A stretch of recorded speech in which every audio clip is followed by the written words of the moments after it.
Hello everyone, and welcome to another video. Today is a little journal with me. In the footage, I will be writing up a journal spread about my plan for recovering from autistic burnout because I've found myself in that situation again. And I really wanted to actively make a plan to overcome it this time. So I figured in this voiceover, I'd talk a bit about what autistic burnout is, how I personally got into it, and what I'm hopefully going to do to address it. Before I do, a couple of random housekeeping notices, I guess. One is that I hope this audio is actually okay because I've lost the little connecting cable to attach my usual microphone to my laptop. It's just gone. And yeah, I have no idea where it is. It's a very specific cable, so I don't have an alternative. I might have to just try and find one online somewhere. But yeah, I'm recording this on my iPhone on voice memos, which I've never done before. So I really hope it turns out all right. Guess we'll find out. Second thing is the videos now and going forward might be just a little bit less polished, less edited, because autistic burnout, basically. I find that recording videos and voiceovers is a super energizing activity for me. Really makes me feel a lot better. However, editing, not so much. It's not that fun, I'm not going to lie. So I'm trying to take a bit of the burden off myself by giving myself permission to not edit out quite so many ums and ahs and things like that. Anyway, all of that aside, it's time to talk about autistic burnout, I guess. I have been through autistic burnout a number of times in my life. Even before I knew I was autistic, I can retrospectively say yep, I was in burnout at that point. I think I probably first entered burnout when I was 15. Very much did not know I was autistic at that point. I thought it was just general stress and tiredness from the fact that my exams were coming up. I was doing my GCSEs, which are the big exams we do at age 16 in the UK. And I figured it was just that. But no, with hindsight, it was just fully autistic burnout. Anyway, as for what autistic burnout actually is, because some context there would be helpful, I'm going to just read out the definition that the National Autistic Society gives here in the UK, because they put it better than I ever could, I guess. But they say it is a syndrome conceptualized as resulting from chronic life stress and a mismatch of expectations and abilities without adequate supports. It's characterized by pervasive, long-term, which is typically 3 or more months, exhaustion, loss of function, and reduced tolerance to stimulus. Also, I missed out a crucial part at the start of this, which is this is specifically autistic burnout. This is something that autistic people go through. It is different to burnout, which is a recognized syndrome in its own right. Autistic burnout is specifically something that autistic people go through due to, in large part, the experience of being an autistic person in a neurotypical world. Which brings me on to specific causes of autistic burnout. Again, quoting the National Autistic Society here, I'll link all of the sources I used here in the description. But they say the kind of primary causes of autistic burnout are masking, which for the uninitiated is when, as an autistic person, you try to hide your autistic traits, something that you often do subconsciously. For me, obviously, I didn't get diagnosed until I was 28, but I now know I was masking, basically my entire life up until that point, without even consciously realizing I was doing it. I must have got feedback at some point that my autistic traits were not what people wanted to see or experience, so I therefore started to hide them. And that is exhausting. Physically and emotionally and mentally, it's just exhausting and contributes a lot towards burnout. It can also be triggered by just major stressful events and life events, changes.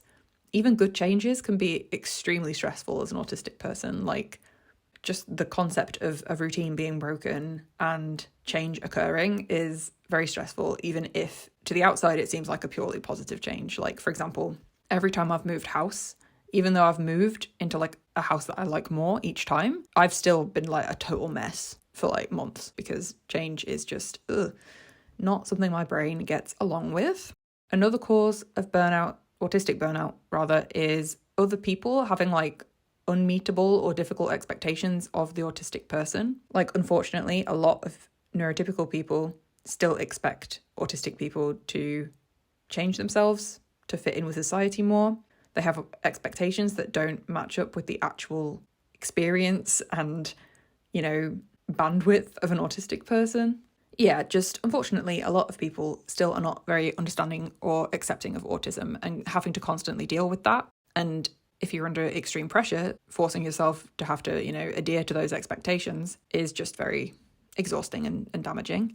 And that kind of leads into the final cause that was listed on the website of the National Autistic Society, which is just like the general toll of being neurodivergent in a neurotypical world. Because, yeah, for me, the post-diagnosis process has just been like slowly learning just how much modern society is not built for neurodivergent people. Like even simple things like I cannot enter a supermarket unless I've given myself like a whole couple of hours to recover afterwards, because everything about a supermarket is just like complete anathema to my autistic brain. Like it's loud, it's bright. Why do they have like LED freaking strobe lights in some of them? And also, why do they play music in them? Like I'm just here to buy bananas. I don't want to have a rave.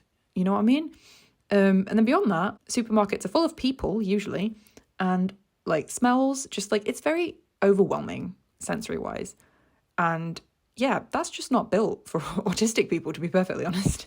Thank goodness for click and collect and home delivery is all I'll say. But yeah, that's just one example of the many, many ways that our world is not currently set up for neurodivergent people. To talk more about my current experience of burnout and why I think that's happening, I've been doing a lot more social events than, with hindsight, is actually good for me. And every time I go out, obviously, I still subconsciously mask.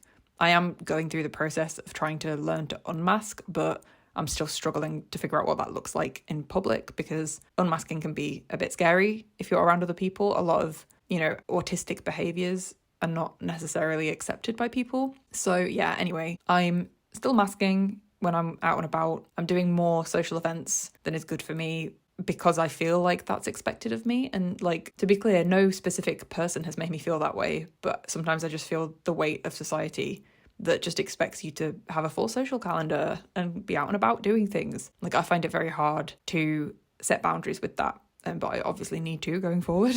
Also have been going through some just like changes, events, not even really that stressful, but just, the start of a quarter always brings like new goals and projects if you're in a workplace that has like a quarterly goal system.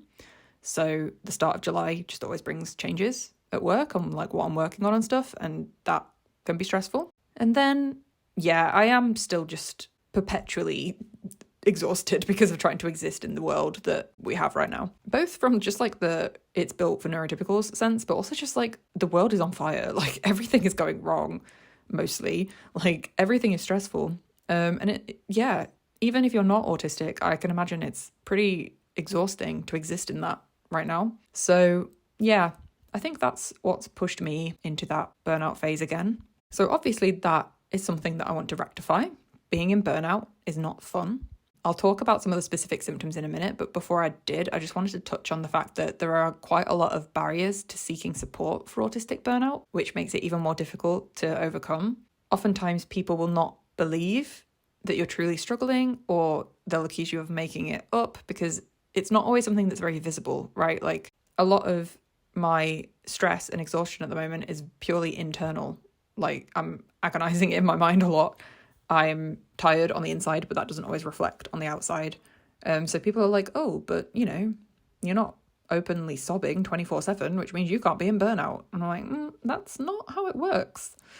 But, people are going to make assumptions, aren't they? So yeah, that can be a barrier to seeking support, because obviously if people are trying to gaslight you into thinking you're not burned out, you're not going to get support. Beyond that, a big barrier is the autistic person struggling to set boundaries with other people and like say no to other people and advocate for their own needs. This is often because of like bad experiences we've had when we've tried to set boundaries in the past, of people not accepting those boundaries, just shooting them down immediately. It can then just become scary to think about setting boundaries again when it went so badly in previous situations. There's also the fact that a lot of the stress that triggers autistic burnout is just like present in almost every aspect of life. And it feels a bit inescapable. Like when it's the very setup of society that is contributing towards this problem, how do you escape that? Like, not to use that stupid internet quote, but we live in a society. Like, aside from running away and living in a cave, which has felt very appealing lately, I won't lie, there's not really much you can do to escape that situation. So that can just be so demoralizing that it's like, well, how do I even get support for this? And then there's the fact as well that like somebody might try to seek help but just find that there isn't any. Like in the UK, in my personal experience, there just aren't that many resources for adult autistic people. I've heard that, I mean, like even the support for young people and children who are autistic is also not great. But for adults, it just seems to just be non-existent. Like I don't even know where I would go to get help and support and like advice on autistic burnout beyond the like clinic that diagnosed me, but it's private and like money. And a lot of workplaces for a lot of people still aren't particularly helpful and accommodating. Like I'm extremely lucky that my job is just inherently very autism friendly because I work from home. But a lot of people absolutely do not have that privilege. And then there's just no help for them in the workplace. And not working is usually not an option because, again, we live in a society that uses money to exchange goods and services. So, you know, it would be different if we had better benefits systems set up for disabled people in the UK, but we don't. It's just very difficult. There's a lot of barriers. It can be difficult to see a way out of it, but I very much want to find a way out of it because the symptoms are just awful. And I'll talk a bit about some of them now. And just to note that you don't have to have like all of these symptoms to be considered in autistic burnout. Everybody's experience is different. So yeah, this is basically just like the menu of symptoms that your brain can pick from, I guess. A really big one is extreme fatigue and exhaustion. For me, it feels like I don't sleep, even though I do sleep, if that makes sense. Like I will wake up after 8 hours of solid rest and feel like I didn't go to bed. I'll be so exhausted that I can barely do anything. Like it feels too exhausting to even like play a video game or write in my journal or read a book. Like things that I typically see as quite gentle activities, although I suppose it depends on the video game. But yeah, just that extreme exhaustion. You'll often also experience increased sensory sensitivity. So like to give an example from my life, I'm typically always pretty sensitive to sound. I get quite distressed by lots of different sounds, to be honest. But when I'm in a state of burnout, it's just completely intolerable. Like I will have to wear my ear defenders or earplugs or listen to music like the vast majority of the time. Then there are a few symptoms that are all kind of related to depleted cognitive function. So you might have more issues with memory. You might have skill loss, which is really terrifying, to be honest, when you can feel yourself actively losing certain skills and it feels like there's nothing you can do about it. Also just general reduced executive function. Like right now for me, the act of like dragging myself out of bed and forcing myself to brush my teeth and shower and stuff, like I'm doing it, but I'm doing it much more slowly than usual because it just feels impossible. So yeah, there's that. You might experience more social struggles than usual, like finding socializing particularly difficult or exhausting. You might struggle more with starting routines. For a lot of autistic people, routines are really crucial to maintaining good mental health and just like general function. So struggling to start them in the first place is really quite distressing. And you might also find routine change even more difficult than an autistic person normally does. Another routine-based element that really resonates with me is getting stuck more often between activities. So like you'll finish one step of the routine and before you can move on to the next step, you're just sat there in like complete paralysis for 10 minutes. Just like, I just can't do anything. Like I'm just stuck here. And that has been happening to me a lot, to be honest. Other symptoms might be struggling more with decision making, finding that you're just kind of more easily emotionally overwhelmed by things, having an increased frequency of meltdowns and shutdowns, and also just like generally struggling to manage life skills. So yeah, it can really affect a person in a lot of different areas of life and make just functioning and existing extremely difficult. I kind of realized I was in burnout probably like a couple of months late. Like I've probably been in a burnout phase without realizing for so long. I guess a lot of the time, like when you're in the thick of a situation, it can be very difficult to like view it fully and objectively, like when you're right in the middle of it. So yeah, I guess it makes sense that I'd only realised what was going on in hindsight. So yeah, didn't realise it was happening for a while, but now I have realised I would very much like to get out of the burnout phase. And that is what you've seen me journaling about. So I figured for this last portion of the video, I would talk about a few of the changes I'm going to be making to hopefully help dig myself out of this burnout hole. I would very much like to not be burned out. Before I start, a caveat, this is not supposed to be medical advice. This is not like the only way to treat autistic burnout. This is just like a few of the things that I picked up on while I was researching this that felt like they would be particularly helpful to me personally. So the first one for me, and I think the most important thing for me, is mindset changes. Previously, when I've been burned out, and I have been quite a few times in the past, I have seen recovery from burnout as recovering so that I can go back to how life was before I crashed and got burnout. That is not sustainable. I can't and shouldn't go back to the way things were, because it was that past situation and way of being that got me into the burnout in the first place. So if I go back to it, I'm just going to be in that unending cycle of I'm burned out and now I'm healing from burnout and now I'm burned out again. Basically, to make this a long-term improvement to my life, I have to actually make major changes to how I live my life. And yeah, just getting in the mindset of that being necessary and this kind of change being okay, and it being okay to accommodate myself and to live a life that prevents burnout is, yeah, I think it's going to be very important. Basically, getting myself in that right mental space. I think part of getting in that mental space is going to be overcoming internalized guilt and shame about resting and not doing things, because the kind of culture we live in, at least here in the UK, and I'm sure in a lot of countries, is like glorifying that kind of hustle culture where you're always doing something to advance your goals. And yeah, the idea of resting is sometimes put forward as basically laziness. And that's definitely a message that I've internalized over the years. And even though I would never, ever say that about someone else, I still say it about myself. So that is something to overcome, because I am allowed to rest. Everybody needs rest. I just happen to need more rest than perhaps a neurotypical person might. And that's okay. Like, it's completely fine to just sit and read a book. You know, I don't have to be constantly doing something that society has deemed productive. But yeah, basically overcoming that guilt and shame about rest, super important. And I think generally improving my mental health is also going to be a big part of this. I feel like being anxious, stressed, and self-critical all the time is just bloody exhausting, to be honest. And I'm not going to be not burned out if I'm beating myself up mentally all the time. So yeah, basically just trying to get to a better baseline of mental wellness, I guess you'd say, to enable a lot of the other changes. Because as I'll talk about, I think setting boundaries is going to be a big thing for me, and it's difficult to do that when your mental health's bad.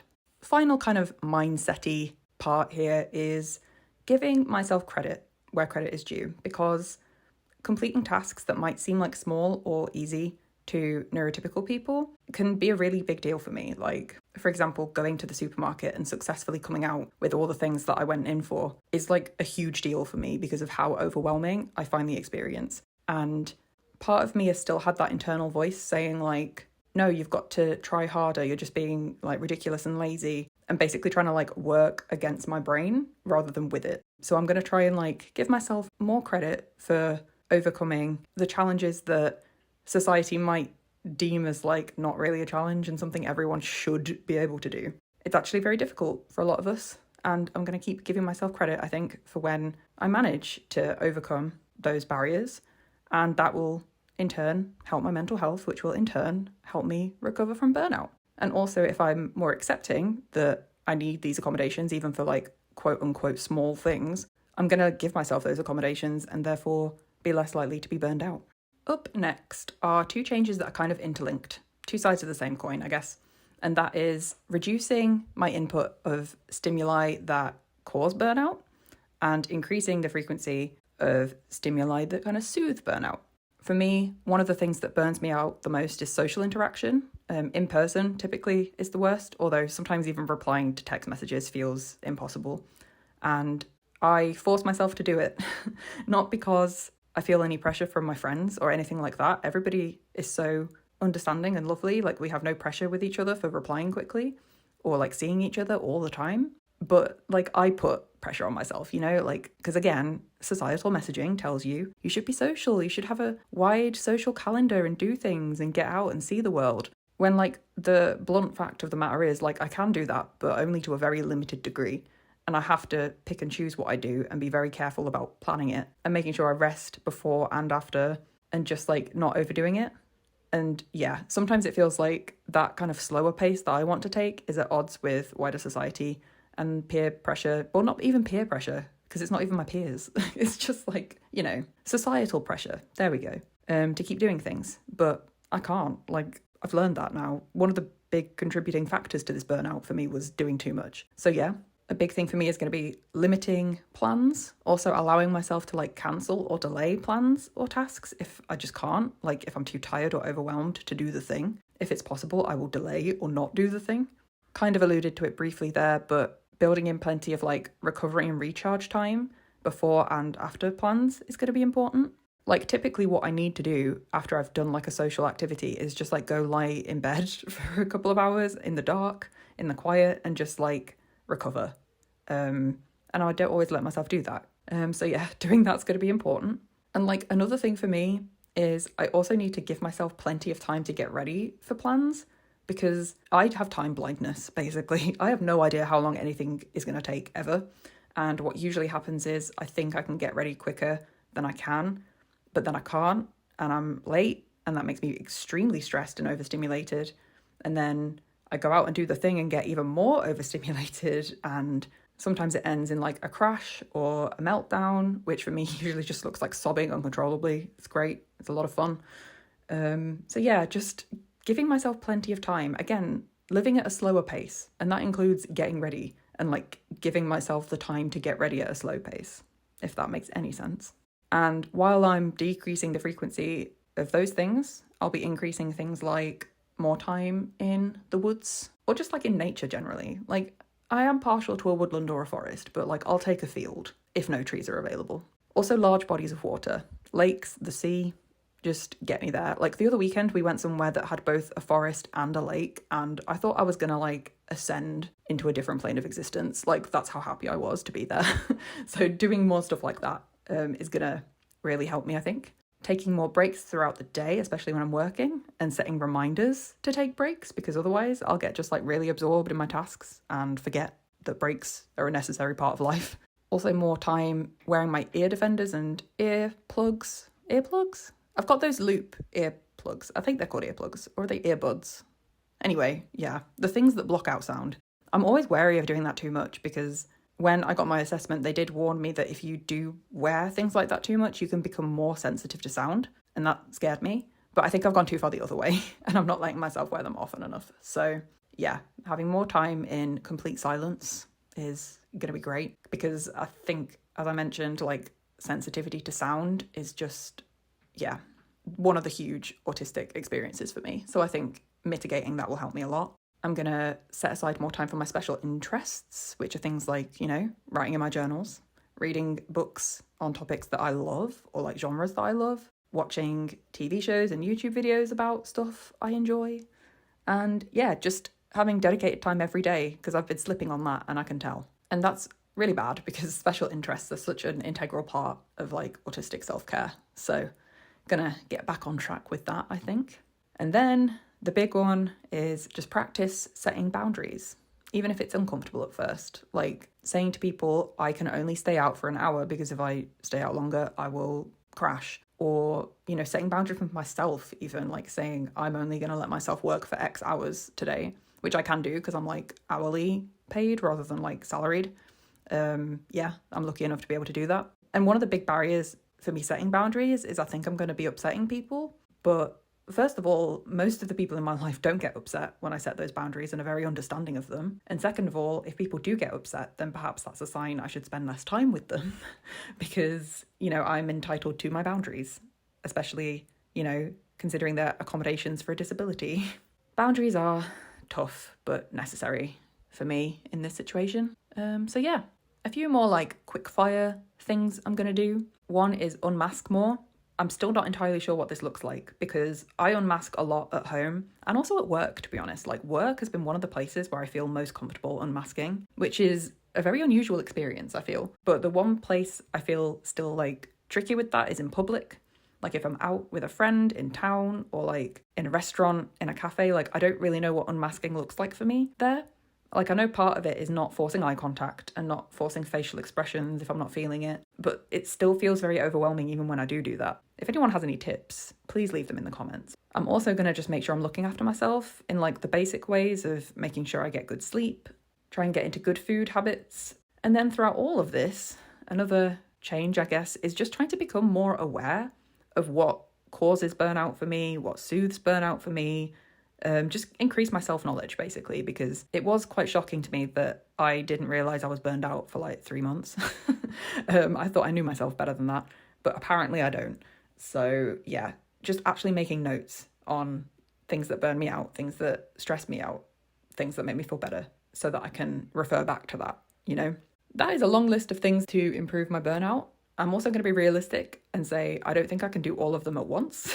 I think I'm going to prioritize some of these over others. It's going to be a long process. Like, it's going to take me months, I think, to recover from this and to get into a new routine that is like more burnout proof. But I'm committed to doing it, and I'm excited to start. Like, while I wish I'd realised what was going on sooner, I'm glad I have now realised, and I can hopefully make my life a lot better going forward. And if this is something people would like updates on, or just like me to share more about as I do it, then I'm more than happy to do that. Just let me know in the comments.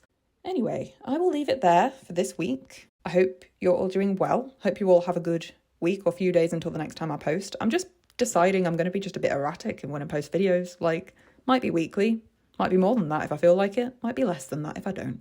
We'll just see. But I do have plans to film some stuff this week based on a request I got in the comments of another video. So watch this space for a what's in my stationery pouch video. Very excited. Anyway, yeah, thanks so much for watching. Hope you're all doing well, and I'll see you in the next video.